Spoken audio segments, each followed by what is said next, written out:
सामने आ गया और इस तरीका से जो बातें करता है, मैं समझता हूँ कि देश के लिए लड़ाई लड़ रहा है, प्रधानमंत्री बनने का सपना देख रहा है। और मैं समझता हूँ कि इसी अकल के वजह से जैसे आज तक जो सत्ता काबिज नहीं हो पाएगा। मैं कहता हूँ कि हमेशा जो बराबर देश के बारे में सोचता है, आदरणीय मोदी जी हमारे जो देश के यशस्वी प्रधानमंत्री हैं, हमेशा देश को आगे बढ़ाने का काम किया है और आगे तक बढ़ाते जा रहे हैं। उसको दर्द हो रहा है, 70 साल से राज करके देश को पीछे किया और आज उल्टी शब्द बातें करते चला जा रहे हैं। मैं कहता हूँ कि आने वाला समय सारे देश देख रहा है और इस पे सब विचार कर रहे हैं। इससे दर्द हो रहा है, जहाँ जहाँ जैसा उसको मौका लगता है उल्टा सीधे बातें करता है। और आज उसी के समक्ष में पूरा दिल्ली के अंदर है, पूरा हिंदुस्तान में पुतला दहन हो रहा है।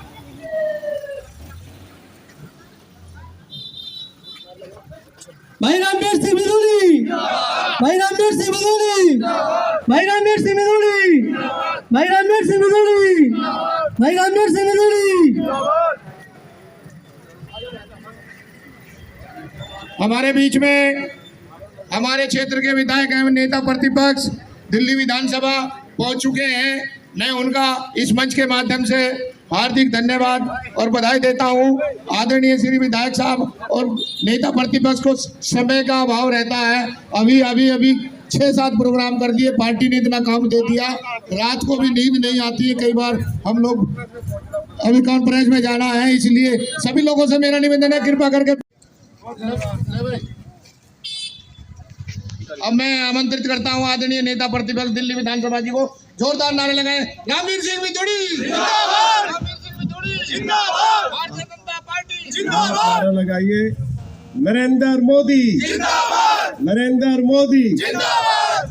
अब नारा लगाएंगे राहुल गांधी, राहुल गांधी, राहुल गांधी, राहुल गांधी माफी मांगो, माफी मांगो, माफी मांगो, राहुल गांधी माफी मांगो, माफी मांगो, माफी मांगो, राहुल गांधी माफी मांगो। माफी मांगो, माफी मांगो। गली गली में शोर है, राहुल गांधी चोर है, गली गली में शोर है, राहुल गांधी चोर है, गली गली में शोर है। राहुल गांधी चोर है। मैं सम्मानित साथियों, आपका ज्यादा समय नहीं लूंगा।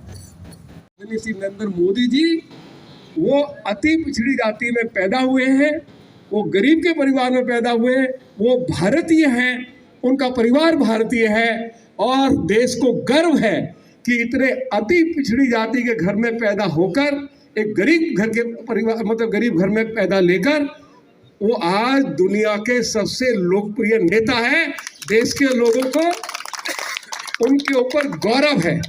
तो हम इन्हीं शब्दों के साथ जो राहुल गांधी के द्वारा जो स्टेटमेंट दिया गया है, हमारे प्रधानमंत्री जी को अपमानित करने का जो प्रयास किया है, हम उसकी कड़ी निंदा करते हैं और आज इस धरना प्रदर्शन के माध्यम से राहुल गांधी से पूरे राष्ट्र से माफी मांगने की अपील करते हैं और कांग्रेस पार्टी के राष्ट्रीय अध्यक्ष आदरणीय खड़गे जी से प्रार्थना करते हैं कि राहुल गांधी जैसे नेता को उनको अपनी पार्टी से निकाल देना चाहिए।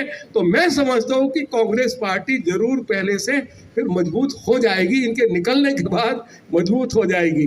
इन्हीं शब्दों के साथ मैं अपने सभी भारतीय जनता पार्टी के सम्मानित साथियों को, हमारे ओबीसी मोर्चा के सभी सम्मानित भाई और बहनों को इस शानदार कार्यक्रम के लिए बहुत बहुत बधाई और शुभकामनाएं देना चाहता हूं। अब हम लोग श्री आत्माराम पंचाल जी जो जिला भाजपा के हमारे ओबीसी मोर्चा के सम्मानित अध्यक्ष हैं और हमारे दूसरे मंत्री नहीं राठौर जी तो हमारे जिला के महामंत्री है, प्रदेश के मंत्री हमारे मंजीत जी, ये सभी इनके नेतृत्व में जो है ये प्रदर्शन किया जा रहा है। अब इन्हीं के नेतृत्व में जो है राहुल गांधी के पुतले को आग लगाई जाएगी और आप मेरे साथ बोलेंगे राहुल गांधी, राहुल गांधी।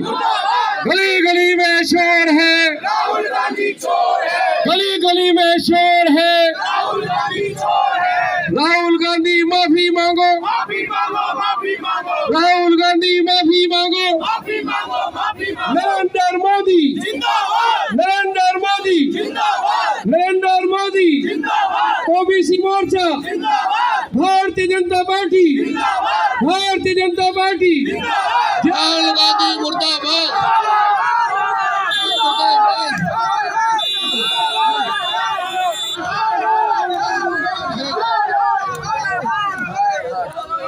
राहुल गांधी हाय हाय, राहुल गांधी, राहुल गांधी माफी मांगो।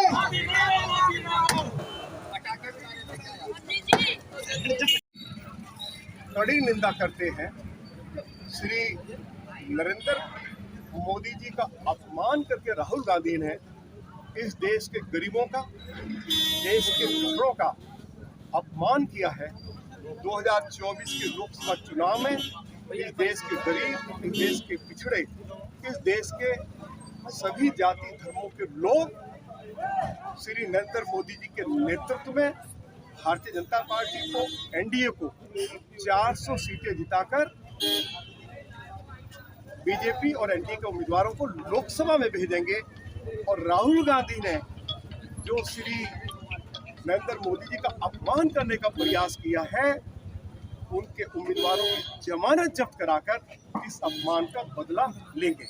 दूसरा सवाल जी, ईडी के नोटिस के नहीं जाने पर मुख्यमंत्री को कोर्ट ने भी बुलाया है।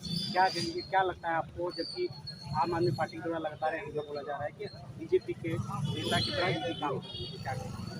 ये बात ये है, जेल भेजने का अधिकार ईडी के पास नहीं है, सीबीआई के पास नहीं, सरकार के पास नहीं है। यदि अरविंद केजरीवाल के कामों पर कोई दाग नहीं, यदि उन्होंने एक्साइज पॉलिसी में कोई घोटाला नहीं किया है, तो उनको कानून का सम्मान करना चाहिए। उनको ईडी के ऑफिस में जाके ईडी के सवालों का जवाब देना चाहिए। जब उनके deputy chief minister Manish Sisodia की गिरफ्तारी हुई, तब अरविंद केजरीवाल कह रहे थे कि वो कट्टर ईमानदार है। अभी तक पिछले 1 साल में उनके फॉर्मर डिप्टी चीफ मिनिस्टर को जमानत नहीं मिली है। हाई कोर्ट से जमानत नहीं मिली है, सुप्रीम कोर्ट से जमानत नहीं मिली है। और कोर्ट ने इस बात को स्वीकार किया है कि कहीं ना कहीं फॉर्मर डिप्टी चीफ मिनिस्टर के घोटाले में कहीं ना कहीं ये इन्वॉल्व है, सम्मिलित है। इनके एक पार्लियामेंट के मेंबर की गिरफ्तारी हुई है, संजय सिंह, उनको जमानत नहीं मिल रही है। आखिर दिल्ली में सैकड़ों रुपया का शराब का घोटाला हुआ है। शराब के ठेकेदारों को कमीशन 2% से बढ़ाकर 11% कर दिया, हजारों करोड़ रुपया उनकी जेब में डाल दिया, और जो फायदा उनको पहुंचाया गया उसमें से 6% का फायदा अरविंद केजरीवाल को मिला, और 6% जो है वो शराब के ठेकेदारों की जेब में गया। अगर ये पॉलिसी इतनी अच्छी थी तो अरविंद केजरीवाल ने इस अच्छी पॉलिसी को वापस क्यों लिया?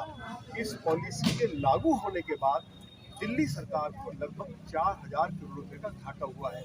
ये दिल्ली के टैक्स पेयर्स का पैसा है, जिसको अरविंद केजरीवाल और इनकी सरकार में बैठे हुए मंत्रियों ने अधिकारियों के साथ मिलकर, ठेकेदारों के साथ मिलकर लूटा है।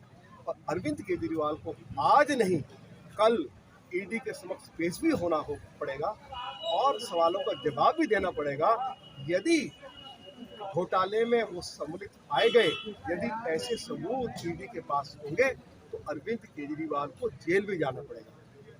मैं आत्माराम पंचायत जिला अध्यक्ष साउथ दिल्ली ओबीसी मोर्चा। कहना क्या चाहेंगे, सब लोगों को पता है अभी जो अपमानित किया हमारे आदरणीय प्रधानमंत्री जी को ओबीसी जाति को लेकर के। हम सब लोग ओबीसी जाति से आते हैं, चाहे कोई 56 तरह की जातियाँ दिल्ली के अंदर रहती है, चाहे इसमें गुर्जर है, जाट है, यादव है, पांचाल है, धीमान है, जांगड़ और जितने भी लोधी है, राजपूत है, राठौर है, तमाम जो जातियाँ हैं 56 तरह की जाति पूरे देश में निवास करती हैं, उनको सबको एतराज़ है। और हम चाहते हैं राहुल गांधी माफी मांगे और देश से माफी मांगे। आदरणीय प्रधानमंत्री मोदी जी तेली समाज से तो हैं, लेकिन वो जनरल में आते हैं। मैं भी तेली समाज से आता हूँ, लेकिन मैं जब से पैदा हुआ हूँ 1989 मेरी डेट ऑफ बर्थ है, तब से मैं ओबीसी में ही हूँ। और हमारे बाबा दादा सब ओबीसी में ही आते थे। जनरल में हम लोग नहीं आते हैं, लेकिन क्या है कि उनको किसी ने बता दिया कि जनरल में आते हैं। वो कहीं सुनी बातों पर ज़्यादा विश्वास करते हैं, अपनी बुद्धि का कम इस्तेमाल करते हैं, दूसरों का लिखा हुआ पढ़ लेते हैं, बस उसी का ध्यान रखते हैं। बोलने के लिए अगर उनसे कहा जाए 1 घंटे लगातार बोलोगे तो उसमें 20 बार तो वो अटक जाएंगे और अपना देखते नहीं है कि अपने किस धर्म के हैं। वो अपना धर्म तक नहीं बता पाएंगे, क्योंकि माँ उनकी क्रिश्चियन है, ईसाई है, बाप उनके मुस्लिम थे और खुद को पंडित बताते हैं। पता नहीं कहाँ से दिमाग लगा के आ जाते हैं कि मैं पंडित हिंदू धर्म का हूँ, साढ़े उनका गोत्र है। जब तुम्हारे दादा परदादा और माता जी जब आपकी एक धर्म की भी नहीं है, अलग अलग धर्म के हैं, तो ये मिक्सचर जो है वो हमेशा गड़बड़ाएगा ही। कभी भी मिक्सचर सही नहीं बनता है। आप केमिकल होते हैं, हम केमिस्ट्री की लैब में जब प्रयोग करते थे तो जो ज़्यादा मिक्सचर हो जाता था तो फिर वो खराब हो जाता था। तो स्टार्ट करो भाई। हेमवीर भाटी प्रदेश में राष्ट्रीय कार्यकारिणी का सदस्य। ये राहुल गांधी की एक मानसिक विकृति है। उनकी यात्रा सब विफल हो रही थी, कोई जान नहीं रहा था।